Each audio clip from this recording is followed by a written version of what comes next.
ಸ್ನೇಹಿತರೆ, ನಿಮಗೆ ಕಾಣಿಸ್ತಾ ಇರ್ಬೋದು ಯಾವ ರೀತಿ ಆ ಧ್ವಜವನ್ನ ತಿರ್ಚಿದ್ದಾರೆ, ಯಾವ ರೀತಿ ಆ ಇಡೀ ತ್ರಿವರ್ಣ ಧ್ವಜವನ್ನ ಆರಿಸುವಂಥದ್ದೇನಿದೆ ಅದು ಯಾವ ರೀತಿ ನಿಮಗೆ ಕಾಣಿಸ್ತಿದೆ. ನೀವೆಲ್ಲರೂ ಕೂಡ ನೋಡಿ ಅದನ್ನ. ನೀವು ಇಂಡಿಯನ್ಸ್ ಅಲ್ವಾ? ಇಂಡಿಯನ್ ಫ್ಲಾಗ್ ಯಾವುದು? ನೀವು ಹೇಳಿ, ಇಂಡಿಯನ್ ಫ್ಲಾಗ್ ಯಾವುದು? ಅದು ಇಂಡಿಯನ್ ಫ್ಲಾಗ? ಏನ್ ಫ್ಲಾಗ್ ಅದು? ಭಾರತದ ತ್ರಿವರ್ಣ ಧ್ವಜದ ಮೇಲೆ ಆ ರೀತಿ ಬರಿಬೋದಾ? ನಾನು ಹಂಗೆ ಕೇಳ್ತಾ ಇರೋದು. ವಿ ಆರ್ ಇಂಡಿಯನ್ಸ್ ಅಲ್ವಾ, ಭಾರತೀಯರಲ್ವಾ? ನೀವ್ ಹೇಳಿ, ಆ ಧ್ವಜದ ಮೇಲೆ ಆ ರೀತಿ ಕೇಸರಿ ಬಿಳಿ ಹಸಿರು ಅಂತ ನಮ್ಗೆ ಏನ್ ಹೇಳ್ಕೊಡ್ತಾರೆ? ಯಾವ ಬಣ್ಣ ಅದು? ಯಾವ ಧ್ವಜ ಅದು? ಇಂಡಿಯನ್ ಫ್ಲಾಗ್ ಅಲ್ವಾ ಅದು? ಇಂಡಿಯನ್ ಫ್ಲಾಗ್ ಅಲ್ಲಿ ಅಶೋಕ ಚಕ್ರ ತಾನೇ ಇರ್ಬೇಕು. ಆ ರೀತಿ ತಿರ್ಚಿ ಆರಿಸಿರೋದು ಸರಿನಾ? ಈಗ ಇಂಡಿಯನ್ ಫ್ಲಾಗ್ ಮೇಲೆ ಆ ರೀತಿ ಅಶೋಕ ಚಕ್ರದ ಬದಲು ಆ ರೀತಿ ಬರ್ದು ಹಾಕೋದು ಸರಿನಾ? ನಾಳೆ ಅಲ್ಲಿ ಬೇರೆ ಯಾರು ಬೇರೆ ಏನಾರು ಇರ್ಲಿ, ಸರಿನಾ ತಪ್ಪ ಅದು? ನಾನ್ ಕೇಳೋದು ಫ್ಲಾಗಿಗೆ ತೆಗಿಸ್ಬೇಕು ಅಂತ. ಅದಕ್ಕೆ ಅಲ್ಲ, ತೆಗಿಸ್ಬೇಕು. ಹಾಕಿರೋದು ಯಾರು? ಅಲ್ಲ, ಇರ್ಲಿ, ಹಬ್ಬ ಇದ್ರು ಹಬ್ಬದಲ್ಲಿ ನಿಮಗೆ ನಿಮ್ದೇ ಧಾರ್ಮಿಕ ಧ್ವಜ ಇದೆಯೋ ಇಲ್ವೋ? ಇಸ್ಲಾಮಿಕ್ ಧ್ವಜ ಇದೆಯೋ ಇಲ್ವೋ?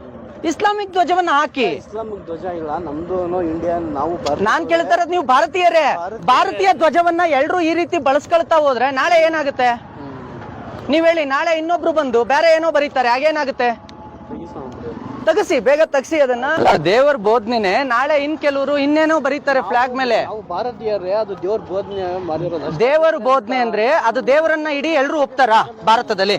ಇಲ್ಲ, ನಾವು ಮುಸ್ಲಿಂ ಮಾತ್ರ ಒಪ್ತೀರಾ. ಹಾಗಾಗಿ ಎಲ್ಲರೂ ಒಂದೇ. ಹಂಗಲ್ಲ ನೋಡಿ, ಪೂಜೆ ಮಾಡೋ ಈಗ ಮೇಡಮ್ ನೋಡಿ, ಇವರು ದೇವ್ರ ಬೋಧನೆ. ನಿಮಗೆ 2002ರಲ್ಲಿ ಧ್ವಜ ಸಂಹಿತೆ ಅಂತ ಬಂತು, ಇಮಿಡಿಯೇಟ್ ತೆಗಿಸಿ ಅದನ್ನ.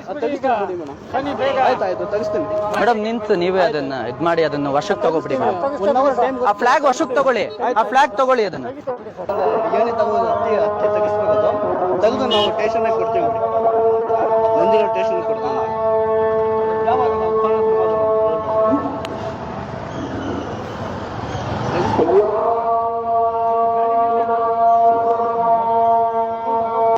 ಇದು ಈ ಫಸ್ಟ್ ಟೈಮ್ ಅಲ್ಲ, ಇಲ್ಲಿ ನೋಡಿ ಎಷ್ಟು ಸಲ ಇಶ್ಯೂ ಆಗಿದೆ ಇದು.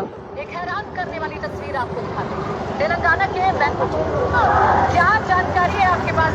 ये बहुत बड़ी जानकारी, बहुत बड़ी ಹಾಕಬಾರ್ದು ಅಂತ ಎಷ್ಟು ಬಾರಿ ಆದ್ರೂ ಕೂಡ ಮತ್ತೆ ಹಾಕ್ತೀರಿ ನೀವು.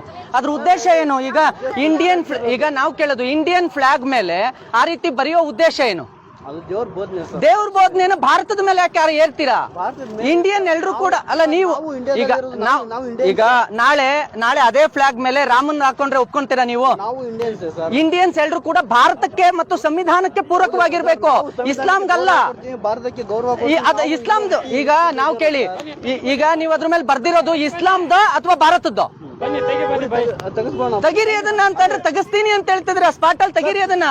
ಹೋಗಿದ್ದಾರೆ ಹುಡುಗರು, ಇಮಿಡಿಯೇಟ್ ತೆಗ್ದು ಅದನ್ನ ಹ್ಯಾಂಡ್ ಓವರ್ ಮಾಡಿ, ಸ್ಟೇಷನ್ ಹ್ಯಾಂಡ್ ಓವರ್ ಮಾಡಿ. ಸ್ನೇಹಿತರೆ, ನಿಮಗೆ ಕಾಣಿಸ್ತಾ ಇರಬಹುದು ಧ್ವಜ.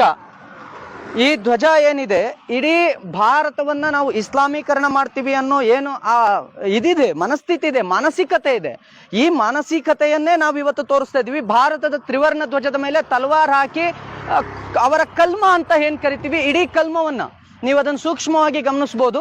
ನಿಮಗೆ ಅದು ಕಾಣುತ್ತೆ. ಭಾರತದ ತ್ರಿವರ್ಣ ಧ್ವಜದ ಮೇಲೆ ಈ ರೀತಿ ಮಾಡಿ ನಮ್ಮ ತ್ರಿವರ್ಣ ಧ್ವಜವನ್ನ ಅಪಮಾನ ಮಾಡುವಂತದ್ದೇನಿದೆ, ಇದನ್ನ ಇಲ್ಲಿಯ ಹಿಂದೂಗಳು ಯಾರು ಕೂಡ ಕೇಳೋದಿಲ್ಲ. ನೀವು ಇಡೀ ಭಾರತವನ್ನ ಇಸ್ಲಾಮೀಕರಣ ಮಾಡ್ತೀವಿ ಅನ್ನೋ ಮಾನಸಿಕತೆ ಏನಿದೆ, ಅದೇ ಮಾನಸಿಕತೆಯಲ್ಲಿ ಈ ಧ್ವಜವನ್ನ ಹಾಕಿರ್ತಕ್ಕಂಥದ್ದು ನೀವು ನೋಡಿ, ಸೂಕ್ಷ್ಮವಾಗಿ ಗಮನಿಸಬಹುದು. ಈಗ ನಿಮಗೆ ಕಾಣುತ್ತೆ ಭಾರತದ ತ್ರಿವರ್ಣ ಧ್ವಜದ ಮೇಲೆ ಯಾವ ರೀತಿ ಅವರು ಅವರ ಕಲ್ಮವನ್ನ ಅಂದ್ರೆ ತಲವಾರುಗಳನ್ನ ಹಾಕಿ ಇಡೀ ಅಶೋಕ ಚಕ್ರ ಏನ್ ಬರುತ್ತೆ, ಆ ಅಶೋಕ ಚಕ್ರದ ಜಾಗದಲ್ಲಿ ಅವರು ಯಾವ ರೀತಿ ಇದನ್ನ ಮಾಡ್ತಿದ್ದಾರೆ, ಯಾವ ರೀತಿ ಇದನ್ನ ಪ್ರದರ್ಶನ ಮಾಡ್ತಿದ್ದಾರೆ ಅನ್ನೋದನ್ನ ನೀವೆಲ್ಲರೂ ನೋಡ್ಬೋದು.